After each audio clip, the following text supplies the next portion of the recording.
Что делать, если собака свистит, лает, скачет, требует еду поскорее, пока вы ее накладываете в миску?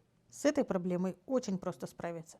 Сейчас я покажу, как это сделать. Нужно сделать так, чтобы собака вышла из кухни и ждала за ее пределами.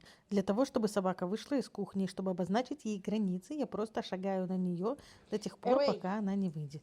И далее away, слежу за тем, чтобы она не попыталась wait, зайти. Я использую слово «выйди» или слово «away», wait. потому что конкретно эта собака англоязычная. Собаки по своей природе очень хорошо понимают границы между комнатами, между разными помещениями, между участками и территориями. Я слежу за тем, чтобы собака не зашла в кухню до тех пор, пока я ее не позову.